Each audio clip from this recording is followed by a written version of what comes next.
இங்க இவனுக்கு வந்து திடீர்னு ஒரு ஃபோன் கால் வருது. அந்த ஃபோன் கால்ல யாரோ பேசியிருக்காங்க. அதுக்கப்புறம் வந்து பார்த்தீங்கன்னா, மனைவிட்ட எனக்கு சொல்லியிருக்குன்னு சொல்லிட்டு வெளிய கிளம்பிடுறான். இங்க வந்து பார்த்தீங்கன்னா, இங்க ஒரு பொண்ணு கூட வந்து சுத்திட்டு இருப்பான். எனக்கு பயம் வந்தனால தான் அன்னைக்கு இது பண்ண முடியல. அன்னைக்கு வா அப்படின்னு சொல்லிட்டு ரூம்ல ஒண்ணா போய் இருக்கிறாங்க. ஒண்ணா வந்துறாங்க. சீக்கிரம் பொண்டாட்டி டைவர்ஸ் பண்ணிட்டு வா அப்படின்னு வந்து சொல்றா. அதுக்கப்புறம் அங்க கொலை நியூஸ் ஒண்ணு ஓடிட்டு இருக்கு. அத பார்க்குறவனும் வந்து எனக்கு வந்து இந்த கொலை பண்ற விஷயத்துல ரொம்ப பிடிக்குமே அப்படின்னு சொல்லி விளையாட்டமா சொல்லிட்டு இருக்கான். அதுக்கப்புறம் சால போட்டு வந்து பார்த்தீங்கன்னா வந்து சும்மா சும்மா விளையாட்டுக்கு பண்ணிட்டு இருக்கோம் கொளுத்து நச்சு. அப்புறம் திடீர்னு வந்து ரொம்ப இறுக்கமா நெரிச்சதுக்கப்புறம் வந்து கொடூரமா வந்து கொலை பண்ணிடுறாங்க. அப்புறம் அந்த பாடிய வந்து கார் டிக்கில வச்சு அதுக்கப்புறம் வந்து டிஸ்போஸ் பண்ணிருவான். அதுக்கப்புறம் இங்க புதுசா ஜாயின் பண்ண ஒரு போலீஸ்காரர் வந்து அந்த மிஸ்ஸிங் கேஸ்ல எடுத்து பார்க்குறா. இவங்க எதுவும் மிஸ் ஆயிருக்காங்க சார் அப்படின்னு அந்த போலீஸ்காரன்னு சொல்லிடுறாங்க.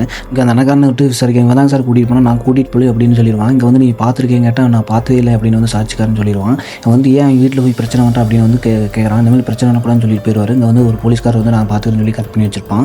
அந்த போலீஸ்காரர் வந்து கரெக்டாக ஃபோன் பண்ணி வந்து இந்த அட்ரஸ் இருக்குன்னு வந்து தெளிவாக வந்து சொல்லிடுவாங்க. அதுக்கப்புறம் இங்கே வந்து போலீஸ்காரங்க எங்க பையன் எங்கள் வீட்டை கேரம் போர்டு விளையாட போயிட்டான் அப்படின்னு அம்மா சொல்லிடுவாங்க. இங்கே அவனை வந்து பிடிச்சி கரெக்டாக வந்து அடிச்சு கேட்டுருப்பான். நீ தான் கூட்டிகிட்டு போனேன் என்கிட்ட நான் இல்லைன்னு சொல்லிடுவான். அவனுமே இங்கே வந்து ஃப்ரெண்ட்ஸ்கிட்ட வந்து கேட்டால் அவனை காலையிலேருந்து நாங்களும் பார்க்கல அப்படின்னு சொல்லிடுவாங்க. அதுக்கப்புறம் திடீர்னு வந்து கண்டுபிடிச்சி வந்திருப்பாங்க. அந்த இடத்துல வந்து அவனும் ஓடிடுவானுங்க. வந்து கரெக்டாக வந்து நீ இவரை பார்த்துருக்கீங்க கேட்டால் நானும் பார்க்கலைங்க சார் அப்படின்றான். இந்த நம்பர் உன்னோட தான் கேட்டால் நம்பர் என்ன பேரில் வச்சு செல்விக்குன்னு வாங்கி கொடுக்குங்க சார். அந்த புல்லு வந்து அவளும் மிஸ் ஆகிருப்பா. இது வந்து மிஸ் ஆகிட்டனாலும் சரி அவங்களே இது கண்டுக்கலாம் நான் விட்டுட்டா அப்படின்னு சொல்லி அட்ரஸையும் வந்து தெளிவாக கொடுத்துட்றாங்க.